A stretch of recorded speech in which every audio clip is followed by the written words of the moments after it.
మన కుటుంబం మీదికి, మన వ్యక్తిగత జీవితం మీదికి రకరకాల సమస్యలు వస్తూనే ఉంటాయి.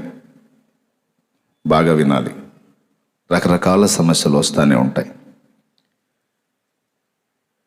కొన్నిసార్లు అర్థం కాదు ఎందుకు వచ్చిందో మనకి. నేను బాగానే ఉన్నాను, మరి ఇంత సమస్య నాకు ఎందుకు వచ్చింది అనేది కొన్నిసార్లు అర్థం కాదు మనకి. మనకు వ్యక్తిగతంగా రావచ్చు, కుటుంబం మీదికి రావచ్చు, దేశం మీదికి రావచ్చు, ప్రపంచం మీదికి రావచ్చు. మన మీదికి వచ్చినా, కుటుంబం మీదికి వచ్చినా, దేశం మీదికి వచ్చినా, ప్రపంచం మీదికి వచ్చినా, ఎప్పుడైనా ఒకటి మనం గుర్తుపెట్టుకోవాలి, దేవుడు అన్యాయస్తుడు కాడు. ఇది ఫస్ట్ క్రీస్తునందున్న ప్రతి వ్యక్తి గుర్తుపెట్టుకోవాల్సిన ఒక ముఖ్యమైన సంగతి. బైబిల్ చదివేవాడికి కూడా ఈ జ్ఞానమే ఉండాలి. బైబిల్ చదువుతున్నప్పుడు కొన్నిసార్లు దేవుడు ఇలా ఎందుకు చేశాడు అని అనిపిస్తుంది. ఎగ్జాంపుల్, ఏబు గ్రంథాన్ని మనం చదివితే ఏబు చాలా భక్తిపరుడుగా ఉంటాడు. అంత మంచి భక్తిపరుడిని గురించి దేవుడే సాక్ష్యం ఇస్తాడు. ఏబు యథార్థవంతుడు, న్యాయవర్తనుడు, యెహోవాయందు భయభక్తులు కలిగి చెడుతనం విసర్జించినవాడు, భూమి మీద అతని వంటివాడు లేడు అని ఆయనే సాక్ష్యం ఇస్తాడు. ఆయనే సాక్ష్యం ఇచ్చి మళ్ళా సైతానుకు అవకాశం ఇస్తాడు. పాపం పచ్చగా కళకళలాడుతున్న ఏబు జీవితంలో పెను విషాదాలు ప్రారంభమవుతాయి. మరీ దారుణం ఏంటంటే అంతా పోగొట్టుకుని, ఆరోగ్యం కూడా పోగొట్టుకుని ఒళ్ళంతా చెడిపోతుంది. వాస్తవంగా మనం జాగ్రత్తగా అధ్యయనం చేస్తే తప్ప అసలు ఏబు చేసిన తప్పేంటో మనకు అర్థం కాదు. దేవుడు సైతాన్తో ఛాలెంజ్ చేసి మధ్యలో ఏబును బలి చేసినట్టు మనకు కనపడుతుంది.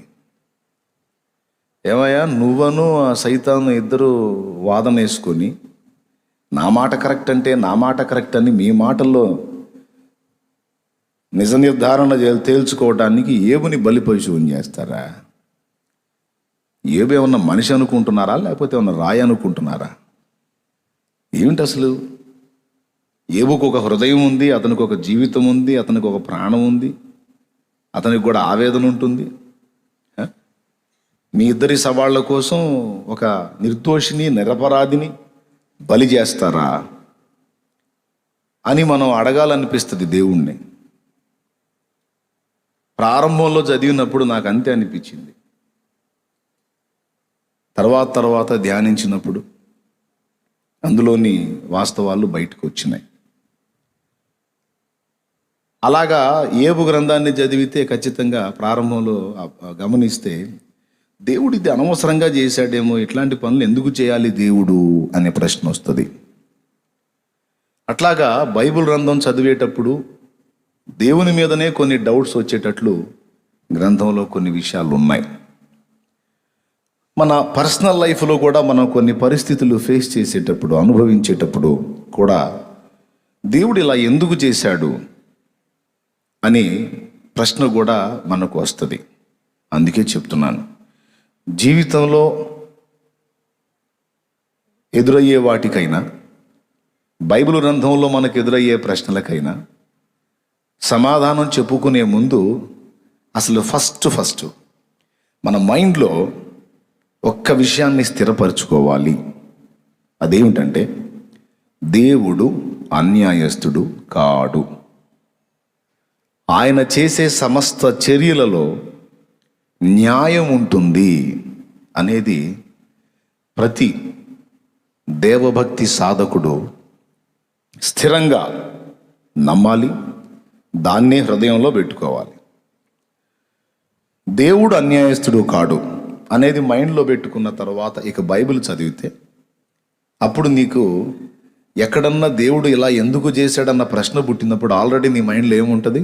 ఆయన అయితే అన్యాయస్తుడు కాడు, మరి ఆయన ఎందుకు ఇలా చేశాడు అంటే ఇందులో ఏదో నీ గూఢత ఉంది, ఇందులో ఏదో మనకు అర్థం కాని సంగతి ఉంది అన్న కోణంలో ముందుకెళ్తాం.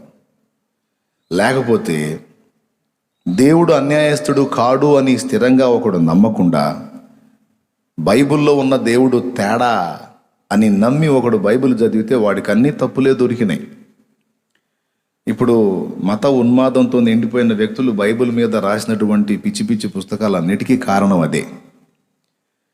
బైబిల్లో దేవుడు అన్యాయస్తుడు అనే మనసులో పెట్టుకొని ఆ కోణంలో వాడు బైబిల్ చదివితే వాడికి అన్ని తప్పులే దొరికినాయి బైబిల్లో. దేవుడు అన్యాయస్తుడు కాడు, దేవుడు న్యాయవంతుడు. ఆయన చర్యల్లో ఏ దానిలోనైనా సరే సంపూర్ణ న్యాయం ఉంటుంది. కొన్ని విషయాలు మనకు అర్థం కాకపోవచ్చు, కానీ ఆయన చర్యలన్నీ న్యాయయుక్తములే అని నమ్మిన వానికి బైబిల్ జీవగ్రంథం అయి ఉంది. అంతేకాదు వాడి జీవితం మారుతుంది, వాడి బ్రతుకు చక్కదిద్దబడుతుంది, ఆశీర్వదించబడతాడు. ఇప్పుడు బైబిల్ ధ్యానం కాసేపు పక్కన పెడదాం. వ్యక్తిగత జీవితంలో మనం ఎదుర్కొంటున్నటువంటి ప్రతికూల పరిస్థితులకి, సమస్యలకి మళ్ళీ గుర్తు చేస్తున్నా. మనది కావచ్చు, ఫ్యామిలీది కావచ్చు, దేశాంది కావచ్చు, ప్రపంచాంది కావచ్చు, నానా రకాల శ్రమలు, సమస్యల చేత నలుపబడుతున్నాం. వీటన్నిటికీ కారణం ఏంటి? దేవుడు టైంపాస్గా ఏమన్నా చేస్తున్నాడా? ఒట్టిగా కూర్చోకుండా ఏదో కాళీపీలి చేస్తున్నాడా? లేకపోతే ఆయన అనుమతించే ప్రతి శ్రమ వెనక ఒక న్యాయమైన కారణం ఉందా? అసలు దేన్ని బట్టి ఈ పరిస్థితిని దేవుడు రప్పించాడు? ఈ పరిస్థితిని మనకు రప్పించడం ద్వారా దేవుడు మనకి ఏం నేర్పాలనుకుంటున్నాడు? నా జీవితంలో ఈ పెను సమస్యల్ని అనుమతించడం ద్వారా దేవుడు నాకు ఏం బోధించాలనుకుంటున్నాడు? ఏ పాఠాలు నేర్పాలనుకుంటున్నాడు? ఏది అభ్యాసం చేయించాలనుకుంటున్నాడు అనే ప్రశ్న ఒకవేళ అన్యజనులకు రాకపోవచ్చు, క్రీస్తునందున్న మనకైతే తప్పనిసరిగా రావాలి, వచ్చి తీరాలి.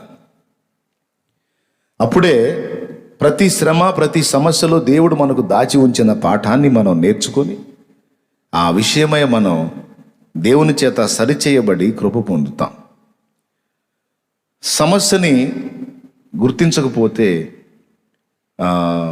దేవుడు అనుమతించేటువంటి పరిస్థితులకు కారణాలు అర్థం కావు. ఆ కోణంలో దేవుడు అన్యాయంగా నన్ను ఇట్లా చేశాడనే మాట నువ్వు అనాల్సి వచ్చింది. ఒక హాస్పిటల్లో 11వ నంబరు బెడ్ మీద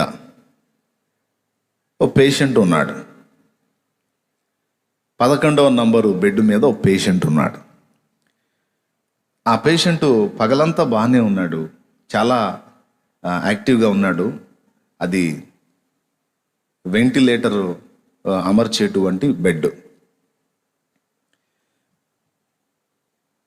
రాత్రి గడిచి తెల్లవారేసరికి అతను చనిపోయి ఉన్నాడు. ఏంటి చనిపోయాడు అని ఆలోచించి అన్ని పరిశోధన చేశారు, అర్థం కాల. సరే అతని డెడ్ బాడీని ఇంటికి ఇచ్చేశారు, అయిపోయింది. మళ్ళీ మరో కేసు వస్తే ఆ 11వ నంబర్ బెడ్ మీదకి చేర్చారు. ఆ పేషెంట్ కూడా అలానే చనిపోయాడు. బాగానే ఉన్నాడు, పగలంతా యాక్టివ్గానే ఉన్నాడు, అడుగుతున్న వాళ్ళకి సమాధానం ఇస్తున్నాడు, వెంటిలేటర్ పెట్టారు, బాగానే ఉన్నాడు, ప్రాణాపాయం అయితే లేదు. కానీ మరుసటి రోజు చూస్తే చనిపోయాడు. ఇట్లా 4-5 చనిపోయారు. డాక్టర్లు జుట్టు పీక్కుంటున్నారు, ఏం జరుగుతుంది ఏమిటని. చిన్నగా అక్కడ ఒక ప్రచారం అమల్లోకి వచ్చింది. ఏంటంటే 11వ నంబర్ బెడ్ మీద దయ్యం ఉంది. అది రాత్రి వేళల్లో వస్తుంది, అక్కడ ఉన్నటువంటి పేషెంట్ని చంపేస్తుంది అని ఒక చిన్న ప్రచారం లేవదీశారు. ఆ హాస్పిటల్ అంతా కూడా నర్సులు వాళ్ళు ఉంటారు కదా, ఆ వర్కర్స్ అంతా కూడా, అందరిలో కూడా ఇదే నలుగుతుంది. ఓ పేషెంట్ వచ్చాడు ఆ బెడ్ మీదకి అంటే ఇంకా రేపొద్దున అయిపోతాడు వాడు, కన్ఫర్మ్, నిజంగానే అయిపోతున్నాడు. మరి ఏమీ జరగకుండా, వానికి ఏ లోపం లేకుండా వెంటిలేటర్ అమర్చబడినటువంటి ఆ పేషెంటు తెల్లవారేసరికి ఎందుకు చనిపోతున్నాడు అని పాపం వాళ్ళు చాలా పరిశోధన చేశారు, ఏమీ లేదు, లాభం లేదు. అసలు నైట్ ఏం జరుగుతుందో తేల్చుకుందామని కొంతమంది సాహసం చేసి ఒక 5-6 ఒక నైట్ కాపలా కాశారు. అసలు ఏం జరుగుతుంది అని ఒక పేషెంట్ నా బెడ్ మీదకి చేర్చి, మరి అదే వెంటిలేటర్ అమర్చేటువంటి బెడ్ చేర్చి గమనిస్తూ ఉన్నారు. పగల డ్యూటీ అందరూ అయిపోయింది, నైట్ డ్యూటీ వాళ్ళు వచ్చారు. పగల డ్యూటీలో క్లీన్ చేసేవాళ్ళు వస్తారు కదా, అట్లాగే నైట్ డ్యూటీలో క్లీన్ చేసేవాడు వచ్చాడు. అన్ని బెడ్ అన్ని చుట్టుపక్కలంతా క్లీన్ చేసుకుంటా అతడు ఆ బెడ్ దగ్గరికి వచ్చి వ్యాక్యూమ్ క్లీనర్ ఉంటుంది కదా, బండల్ని శుభ్రపరిచే మిషన్, దాంతో శుభ్రం చేస్తాడన్నమాట. అక్కడికి రాగానే ఈ వెంటిలేటర్ అమర్చిన ప్లగ్ అక్కడ గుచ్చుతారు కదా, దాన్ని తీసి పడేసి వీడి ప్లగ్ దాన్ని గుచ్చి ఇటు తొడవటం మొదలు పెడుతున్నాడు. దేవుని స్తోత్రం కలుగునుగాక. హల్లెలూయా. హాయిగా పాట పాడుకుంటా తరే అనుకుంటా అటు తుడుస్తున్నాడు. వీడికేమో ఆ వెంటిలేటర్ పేషెంట్ కదా, అది తీస్తే చచ్చిపోతాడు. వీడేమో కొట్టుకుంటున్నాడు. వాటి అని వంగి అదంతా శుభ్రంగా క్లీన్ చేస్తున్నాడు. వాడు 1/2 గంట 1/2 గంట మొత్తం అదంతా క్లీన్ చేసేసరికి వీడు కాసేపు కొట్టుకొని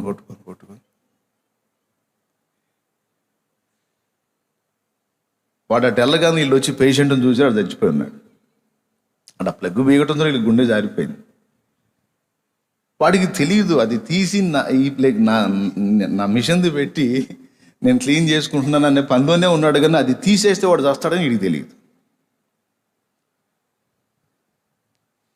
ఎందుకంటే వాడు కొత్తగా డ్యూటీలోకి వచ్చాడు అన్నమాట. దేవునికి స్తోత్రం కలుగునుగా. ఈ సన్నివేశాన్ని చూసిన హాస్పిటల్ సిబ్బంది వాడిని ఏమల్లా, డెడ్ బాడీని ప్రశాంతంగా బయటికి ఇచ్చేశారు. వాడిని ఏమల్లా. మరుసటి రోజే ఒక ఎలక్ట్రీషియన్ని పిలిపించి ఆ పక్కన వీడు వ్యాక్యూమ్ క్లీనరు పిన్ను పెట్టుకోవడానికి, ఆ ప్లగ్ పెట్టుకోవడానికి ఒక బోర్డు అమర్చి వాడిని ఏమల్లా, ఇది తీవాకు, దీన్ని ఉపయోగించు అని మాత్రం చెప్పారు. దేవునికి స్తోత్రం కలుగునుగా. హల్లెలూయా. ఏమైద్దండి అన్నాడు. పోతారా. ప్రభువుకు స్తోత్రం కలుగునుగా. హల్లెలూయా. ఎందుకు చెప్పాను అర్థమైందా మీకు? ఎందుకు చెప్పాను అంటే, పేషెంట్లు చచ్చిపోతున్నారు అంటే దయ్యమో భూతమో మరేదో కారణం అనుకుని వేరే కోణాల్లో వెతికారే కానీ అసలు సమస్య ఎక్కడుందో పసిగట్టలా. ఈరోజు మనుషులు నానావిధ సమస్యలను ఎదుర్కొంటూ అసలు ఎందుకు ఇవి వస్తున్నాయి, వీటికి కారణం ఏంటి, వీటి మూలం ఎక్కడ అనే దాన్ని పరిశీలించి దాన్ని కనుగొని దాన్ని సరి చేసుకోగలిగితే ఇక ఆ కోణంలో మనకు వచ్చేటువంటి సమస్యలన్నీ బ్రేక్. దేవునికి స్తోత్రం కలుగునుగాక. హల్లెలూయా. కానీ ఎక్కువ శాతం మంది సనగటం, గొనగటం, దేవుణ్ణి నిందించటం, ఏం చేశాడులే నాకు అని కనీసం బయట వాళ్ళ ముందు అనకపోయినా ఇంట్లో భార్యాభర్త ఉన్నప్పుడైనా సరే బయట మళ్ళీ దేవుడు గొప్పోడన్నా అంటారు, ఇంట్లోనేమో ఏం దేవుడో లేమ్మాయి, ఏం చేశాడు, అసలు ఏందమ్మా నాకు ఈ సమస్యలు అన్నీ ఇట్లా మాట్లాడుకుంటా ఉంటా. నేను చెప్తున్నా, దేవుడు ఒకటి నీ జీవితంలోకి, నా జీవితంలోకి ఒకటి అనుమతించాడు అంటే దాని వెనక మనకు అర్థం కాని కారణం ఏదో ఉంది. దాన్ని వెతకాలి. హాస్పిటల్ సిబ్బంది 5 పోయినాక వెతికారు. మనం కూడా చాలా భాగం ఇబ్బంది ఎదుర్కొని నలిగిన తర్వాత ఎక్కడో ఒకసారి మన క్లిక్ అయ్యిద్ది అనమాట. అరే ఈ కారణాన్ని బట్టి నేను ఇలాగయ్యానా అని. అందరికీ ఉపయోగపడేటువంటి విషయం, అందుకే ఇది చెప్పాను అనమాట. ఒక దేశం మీదకి ఒక ఉపద్రవం వచ్చింది అంటే కారణం ఉంది. ప్రపంచం మీదకి ఒక ఉపద్రవం వచ్చింది అంటే దేవుడు ఏదో ఒక సమాచారం ఇస్తున్నాడు. మన ఫ్యామిలీ మీదకి ఒక ఉపద్రవం వచ్చింది అంటే ఒట్టిగా రాలేదు, దేవుడు ఏదో పాఠాన్ని నేర్పుతున్నాడు. అన్ని ఉపద్రవాలు ఒకే రకంగా ఉండవు. కొన్ని మరీ మనం ఊహించలేని అంత ఘాటైనవి కూడా రావచ్చు. అర్థమైందా? ఏం చేయాలి? ఏదొచ్చినా మూలం ఎక్కడుంది, కారణం ఏమిటి, ఏ హేతు చేత నాకు ఈ పరిస్థితి వచ్చింది, ఫ్యామిలీకి వచ్చింది, దేశానికి వచ్చింది, ప్రపంచానికి వచ్చింది అనేది మనం ఆలోచన చేయాలి. నా రాష్ట్రానికి ఎందుకు వచ్చింది ఈ పరిస్థితి అనేది.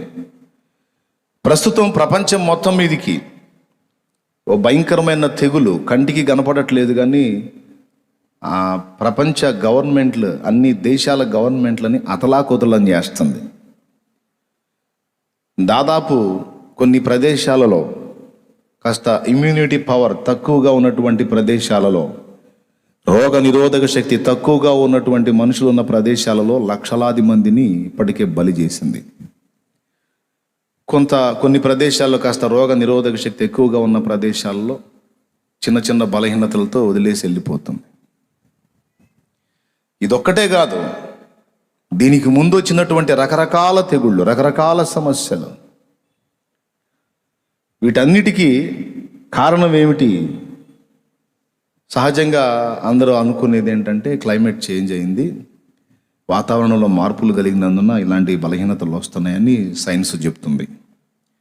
కొంతమంది ఏమో ఇది చైనాలో పుట్టింది, వాళ్ళు ఎలుకలు పందికొక్కులు అనే భేదం లేకుండా, గబ్బిలాలు అనే భేదం లేకుండా అన్నీ చాలా ప్రేమతో తింటూ ఉంటారు. విశాల హృదయులు, దేన్ని వదిలిపెట్టరు వాళ్ళు. మరి వాళ్ళ విశాల హృదయంతో చేసినటువంటి వికృత ఆహార చేష్టల ఫలితంగా ఈ వైరస్ లైన్లోకి వచ్చింది. ఇది అందరికీ సోకుతుందని, మరి కొంతమంది ఇది ఒక బయోవార్, ఇది కావాలనే కుట్రపూరితంగా ప్రపంచం మీదికి తీసుకొచ్చారు, ఇది చైనా చేసిన పనే అని మరొక ప్రచారం. ఇలా ప్రస్తుతం ఉన్న తెగులు విషయంలో నానా రకాల ప్రచారాలు అమల్లో ఉన్నాయి, ప్రజల్లో ఉన్నాయి. నేనంటాను, ఏ పొద్దు మనుషులు సైంటిఫిక్గా ఏదో ఇట్లా జరిగింది అనే కోణంలోనే ఆలోచిస్తారు. ఎందుకంటే సైన్సు నమ్ముతున్న వాళ్ళలో ఎక్కువ మంది నాస్తికవాదులు ఉన్నారు. దేవుడు గీవుడు అనేది నమ్మరు వాళ్ళు. కానీ దేవుడు ఉన్నాడని నమ్మే ఆస్తిక వర్గం ఒకటి ఉంది. ఈ ఆస్తికులు ఒక ఉపద్రవం ప్రపంచం మీదకి వచ్చింది అంటే దేవుని అనుమతి లేకుండా ఇది రాదు. ప్రజలందరినీ కూడా ఇది సమస్యకు గురి చేస్తూ ఉంది. ఎక్కడోడక్కడ ఇళ్లలో కూర్చొని తాళాలు వేసుకునే పరిస్థితి వచ్చింది అంటే ఇది చిన్న సంగతి కాదు. ఈ తెగులు ద్వారా ప్రపంచంతో దేవుడేదో మాట్లాడాలని తలంచుచున్నాడు అని ఒక ఆస్తికుడు నమ్ముతాడు. కొంతమంది సహజంగా ఏమంటారంటే పాపం మించిపోయిందండి, పాపం పండిపోతుందండి, పాపం విపరీతం అయిపోయిందండి, రాకేం చేస్తాయండి, రాకేం చేస్తాయి, పాపం పెరిగిపోతుంది, రాకేం చేస్తాయి అంటే మరి దాని పరిష్కారం లేదా? హాస్పిటల్ సిబ్బంది ఏం చేశారు? వాడు అది తీయకుండా ఇంకోటి అమర్చారు.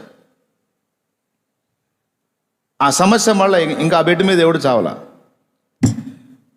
ఒక ఉపద్రవం అనేది ప్రజల్లోకి వచ్చినప్పుడు, ప్రపంచం మీదకి వచ్చినప్పుడు అందరూ ఒక వేదాంత ధోరణిలో ఒక మాట అనేసి వదిలేస్తూ ఉన్నారు. పాపం ఎక్కువైపోయిందండి, రాకేం చేస్తాయి అని. బాగానే ఉంది, నిజమే అయి ఉండొచ్చు. మరి పరిష్కారం ఏంటి?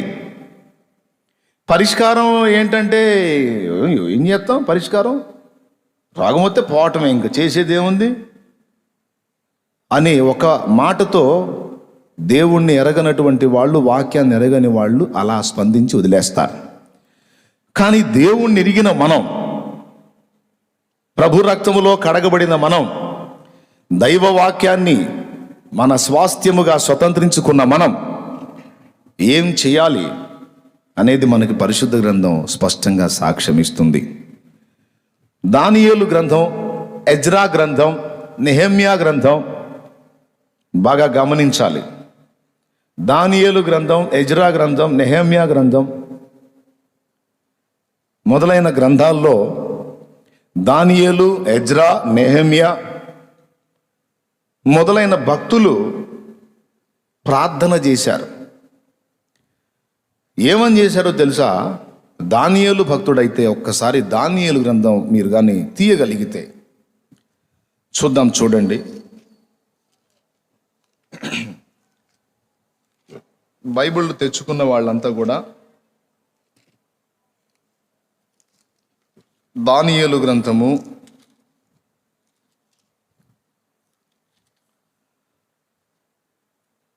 9వ అధ్యాయము 2వ వచనం నుంచి చదువుదాం త్వరగా. అతని ఏలుబడిలో మొదటి సంవత్సరం మందు దానియేలును నేను యెహోవా తన ప్రవక్తయ్యకు ఇర్మియాకు సెలవిచ్చి తెలియజేసినట్టు యెరూషలేము పాడుగా ఉండవలసినది 70 సంవత్సరములు సంపూర్తి అవుచున్నవని గ్రంథము వల్ల గ్రహించి తిని. గ్రంథముల వలన గ్రహించి తిని. గ్రంథమే మనకు పరిష్కారం చూపునది, దైవ గ్రంథమే.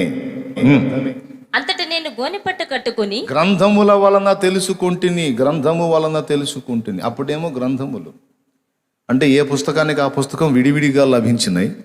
ఇప్పుడేమో గ్రంథములన్నీ 66 కలిపి పరిశుద్ధ బైబిల్ గ్రంథంగా మన చేతికి వచ్చింది. గ్రంథము వలన తెలుసుకున్నాను.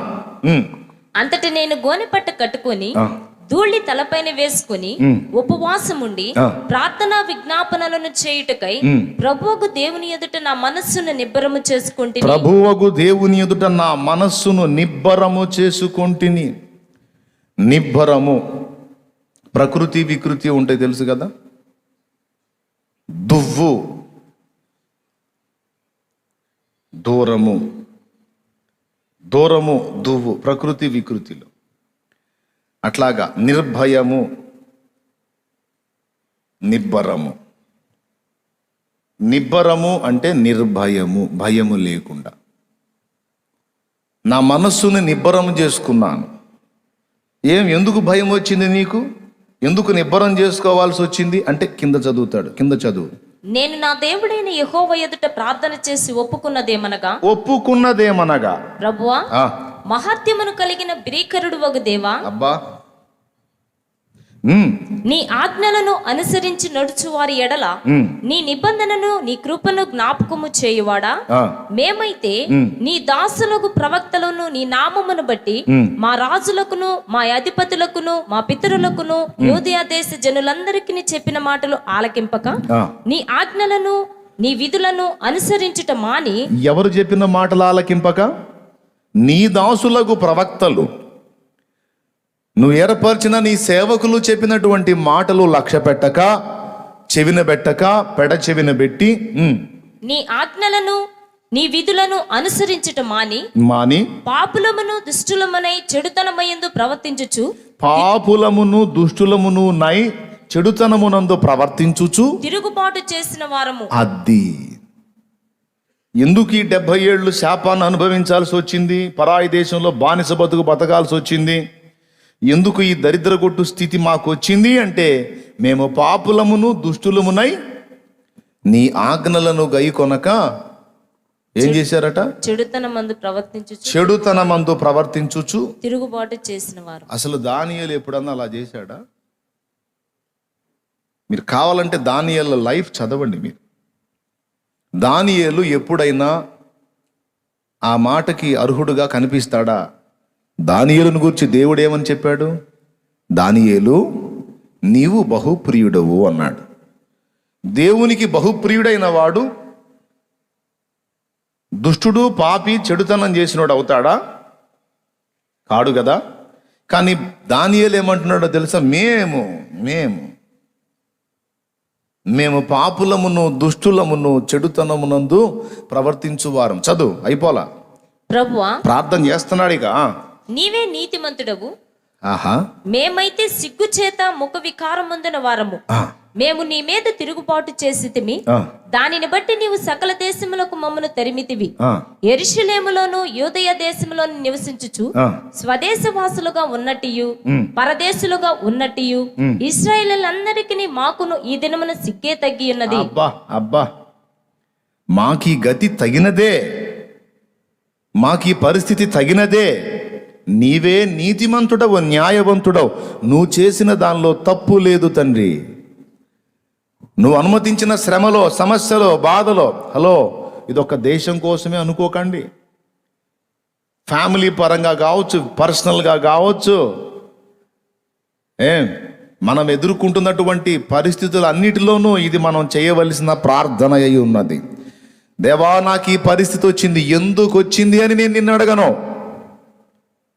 నేను పాపినై ఉన్నాను, దుష్టుడనై ఉన్నాను, దుష్టురాలనై ఉన్నాను, ఏదో నీకు నచ్చని చెడుతనం ఏదో నా వలన జరిగింది, చెడుతనంలో ప్రవర్తించి ఉండవచ్చు, గనుక నాకు ఈ పరిస్థితి న్యాయమే, ఇది నాకు తగినది. ఎందుకంటే నువ్వు అన్యాయముగా నన్ను శ్రమ పెట్టి సంతోషించువాడవు కావు. ఇది దానియేలు మనకి ఇస్తున్న మాదిరి. ఇక నెహెమ్యా మరియు ఎజ్రా వాళ్ళు కూడా ఇదే విధంగా ప్రార్థన చేశారు. వాళ్ళ జీవితాల్లో కూడా పొరపాట్లు మనకు కనపడవు, కానీ వాళ్ళు ఏమంటారో తెలుసా? మేము పాపులము, మా పితరులు పాపము చేసిన వారు, మేము పాపులమై ఉన్నాము దేవా, మా పాపము మేము ఒప్పుకుంటున్నాం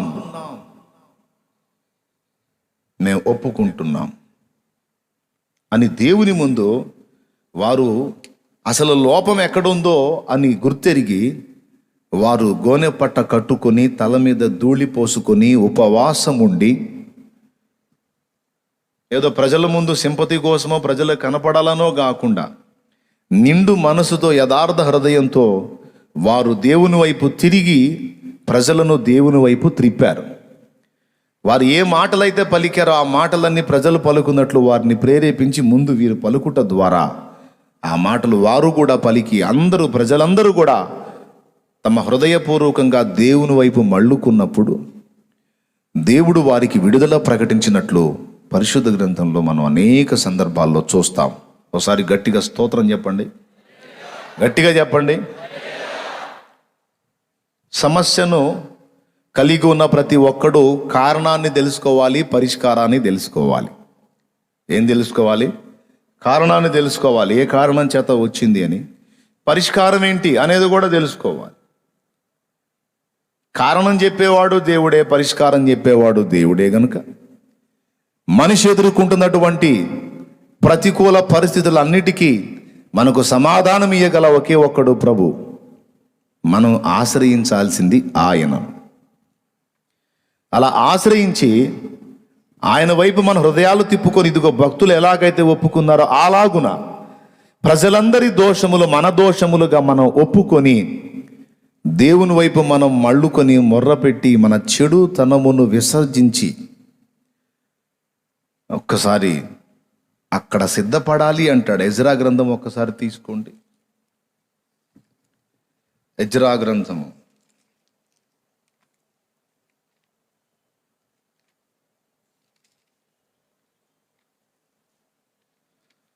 చివరి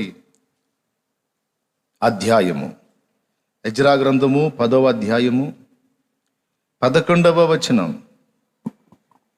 కాబట్టి ఇప్పుడు నీ పితరుల యొక్క దేవుడైన యెహోవా ఎదుట మీ పాపమును ఒప్పుకొని ఆయన చిత్తానుసారముగా నడుచుకొనుటకు సిద్ధపడి దేశపు జనులను అన్య స్త్రీలను చాలు.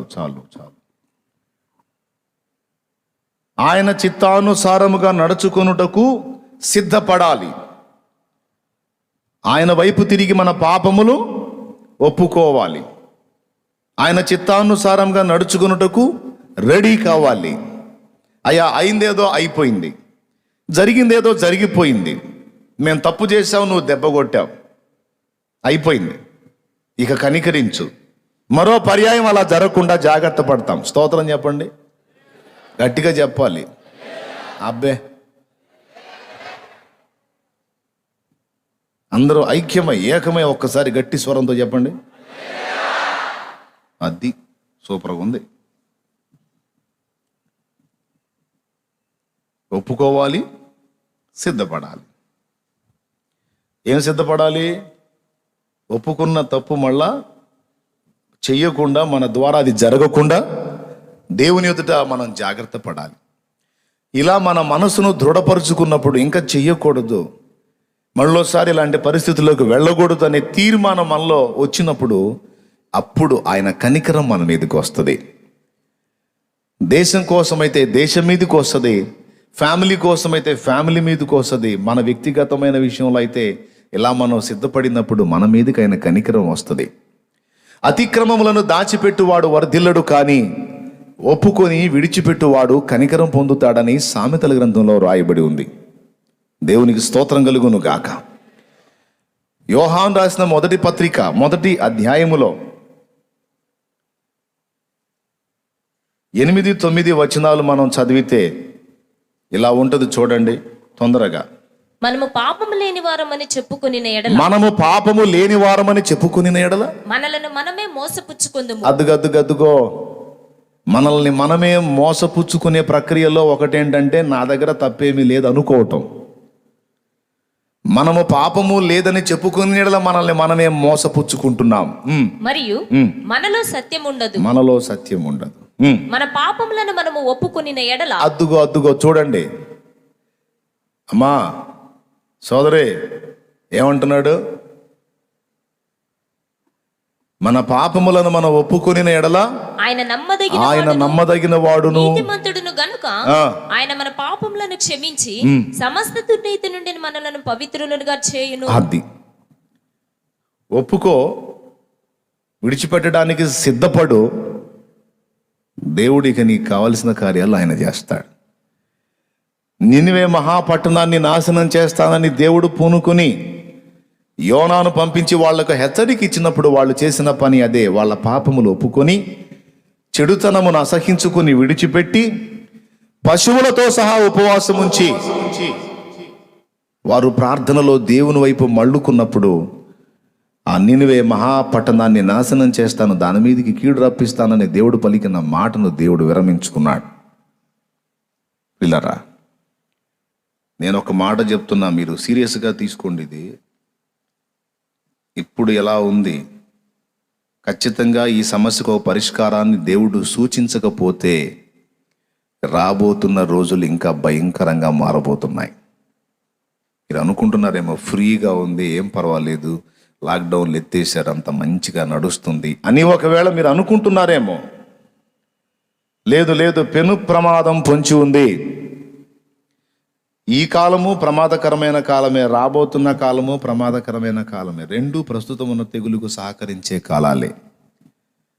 ఒకవేళ అది తీవ్ర రూపం దాల్చి బలం పుంజుకుంది అంటే మళ్ళా లాక్డౌన్లని ఎక్కడక్కడ బ్రేకప్ అని అంత గందరగోళ పరిస్థితి వస్తుంది. మళ్ళా గతించిన 3 నెలల్లో ఏ శోధన అనుభవించామో అది మళ్ళా లైన్లోకి వస్తుంది.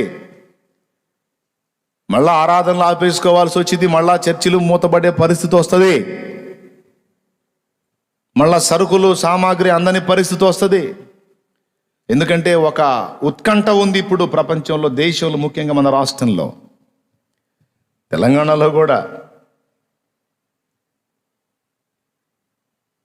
తెలంగాణలో, ఆంధ్రాలో 9 లక్షల పరీక్షలు చేస్తే 18,000 కేసులు వచ్చినాయి. 17,000-18,000 కేసులు వచ్చినాయి. తెలంగాణలో 90,000 టెస్టులు చేస్తే 18,000 కేసులు వచ్చినాయి. 17,000-18,000 కేసులు వచ్చినాయి. చెబుతున్నా, 9 లక్షల టెస్టులకి 17,000-18,000 అయితే ఆంధ్రాలో, తెలంగాణ పరిస్థితి అంచనా వేయండి. ఏది ఎన్ని లక్షల టెస్టులు? నేను ఒక లెక్క చెప్తున్నాను, న్యూస్లో చూసిందే నేను చెప్తున్నాను. అందులో చెప్పాడు 90,000 టెస్టులు చేస్తే 17,000-18,000 కేసులు బయటపడ్డాయి. అప్పుడు 9 లక్షల టెస్టులు వాళ్ళు చేస్తే ఎంతమంది కేసులు బయటపడతాయో కదా. ఎంత ప్రమాదంగా ఉందో చూడు దేశ పరిస్థితి, రాష్ట్రాల పరిస్థితి. తమిళనాడు సంగతిక సరి. అట్లా ప్రతి రాష్ట్రము అతలాకుతలం అవుతుంది. ఏం చేయాలో అర్థం కావట్లా. మళ్ళా లాక్డౌన్ చేస్తే ఆర్థిక మాంద్యం, ఆర్థిక వ్యవస్థ దెబ్బతింటుంది, కరువు వస్తుంది. అలాగని వదిలితే ఎంత చెప్పినా మనుషులు జాగ్రత్తలు తీసుకోవటల్లా. బరి తెగించారు, ఏముందిలే తీరా, ఈ రోజుకు చస్తే రేపటికి 2 అన్నట్లుగా బరి తెగించిపోయి కొంతమంది మరీ మూర్ఖంగా విచ్చలవిడితనంగా రోడ్డు మీదకి వచ్చేస్తున్నారు, సమస్యను తెచ్చేస్తూ ఉన్నారు. కనీసం పాటించాల్సిన జాగ్రత్తలు పాటించకుండా మూర్ఖించినందున సమస్యలు ఉధృతమైపోతూ ఉన్నాయి, కేసులు పెరుగుతున్నాయి. ఒక రోజుకొచ్చి ఒక రాష్ట్రంలో 800 నుంచి 900 కేసులు అంటే ఎంత భయానకంగా ఉందో చూడండి పరిస్థితి. వీళ్ళందరినీ తీసుకెళ్ళి కూర్చోబెట్టి వీళ్ళందరికీ మేత పెట్టాలంటే ఎంత పైసలు కావాలండి? ఇందులో జబ్బు ఉన్నోడు ఉన్నాడు, జబ్బు ఒకటి ఉంటే వాడు 20 మందిని కలిస్తే 20 మందిని తీసుకెళ్ళి క్వారంటైన్ చేయాలి.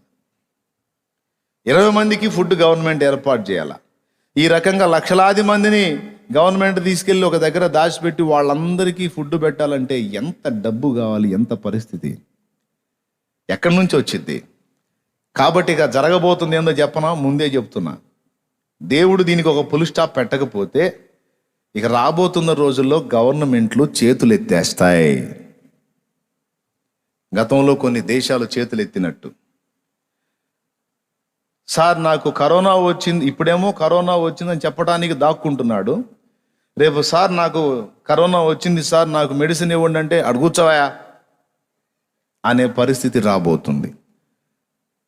నన్ను ఐసోలేషన్లో పెట్టండి సార్, నాకు వెంటిలేటర్ పెట్టండి సార్ అంటే అడుగుచ్చావా, ఇప్పటికే చాలా కేసులు మగ్గిపోతున్నాయి అనే పరిస్థితి రాబోతుంది.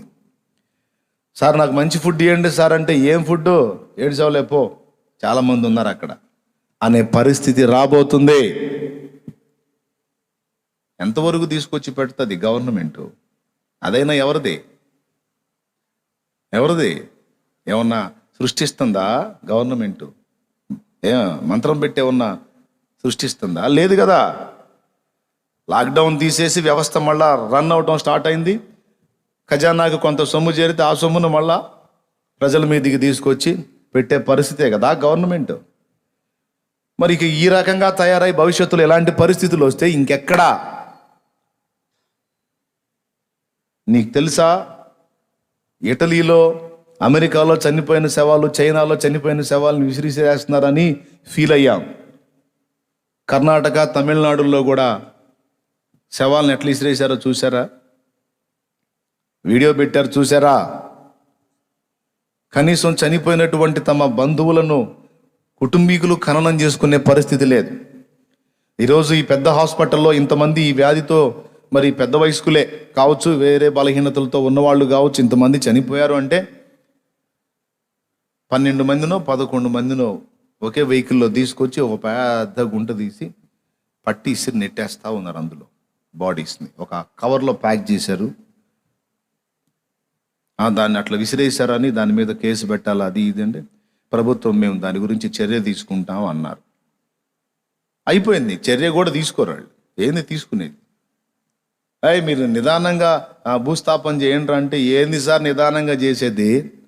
మాకు దడబడుతుంటే అట్లయితే మాకు ఈ ఉద్యోగమే వద్దు, ఎవడి చేతో చేయించుకోండి, లేకపోతే అయ్యగారు మంత్రి గారు మీరు వచ్చి చేయండి అంట. ఈ మంత్రి చెప్పినా వినడు, డాక్టర్ చెప్పినా వినడు, ఎవడు చెప్పినా వినడో. ఎంత దుర్భర పరిస్థితో ఒక్కసారి ఊహించండి.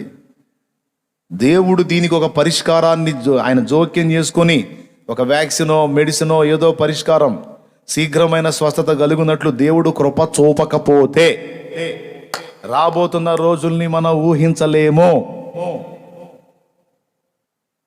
ఇదొక ప్రమాద హెచ్చరిక. అందుకే ఏర్పాటు చేసి ఇప్పుడు లాక్డౌన్ టైంలో కొంతమంది మన సహోదర సేవకులు ప్రార్థనలు చేశారు, మంచిది. కానీ లాక్డౌన్ టైంలో ప్రాబ్లం లేదు, అప్పుడు ఇళ్లలో ఉంది వ్యాధి. ఎప్పుడైతే లాక్డౌన్ ఎత్తేసారో అది వీధుల్లోకి, వాడల్లోకి, పల్లెల్లోకి, మారుమూల ప్రాంతాల్లోకి, పట్టణాల్లోకి, బజారుల్లోకి, గల్లీల్లోకి, అన్నిటిలోకి స్ప్రెడ్ అయింది. కాబట్టి ఇప్పుడు మనం అత్యవసరంగా ఏం చేయాలి అంటే చేయగలిగింది ఏమీ లేదు. మనల్ని మనం జాగ్రత్తలు తీసుకుంటూ కాపాడుకుంటూ, ఫ్యామిలీని భద్రతలో కాపాడుకుంటూ, మరో ప్రక్క అసలు దీనికి కారణమైనదేదో గుర్తెరిగి దాన్ని దేవుడు క్షమించి తొలగించి మనకు పరిష్కారం సూచించున్నట్లు ప్రార్థించుటయే మనం చేయదగ్గ కార్యం. ఇక వేరే ఏ చర్యలు, ఇప్పుడు సైంటిస్టులు పరిశోధన చేస్తారు, మనం ఏం పరిశోధన చేయంగా. పరిశోధన చేస్తాడు ఏదన్నా మెడిసిన్ తీద్దాం దీనికని, కానీ ఎన్ని పరిశోధనలు చేసినా సఫలత పొందట్లా. అన్ని పరీక్షల కనిపెట్టినటువంటి అవన్నీ కూడా పరీక్షించే పరిస్థితుల్లోనే ఉన్నాయి, కానీ ఇది పక్కాగా దీనికి ఇది కన్ఫామ్ అయిపోయింది, ఇక తిరుగులేదు అని ఏది ఇంతవరకు లైన్లోకి రాలా. మొన్న ఆ మధ్యలో ఒకటి హల్చల్ చేసింది, కానీ దాని గురించి కూడా మళ్ళా ఏం లేదు. ఆగస్టు 15కి వ్యాక్సిన్ అన్నారు, ఆ తర్వాత ఇంకొక వ్యాక్సిన్ అన్నారు, 2 కంపెనీలు వ్యాక్సిన్ రెడీ చేసినాయి అన్నారు, అవి కూడా ట్రయల్స్లో ఉన్నాయి అన్నారు. మరి అది ఎప్పటికి వచ్చిందో, ఒకటేమో నవంబర్ అన్నాడు, ఒకటేమో ఆగస్టు అన్నాడు.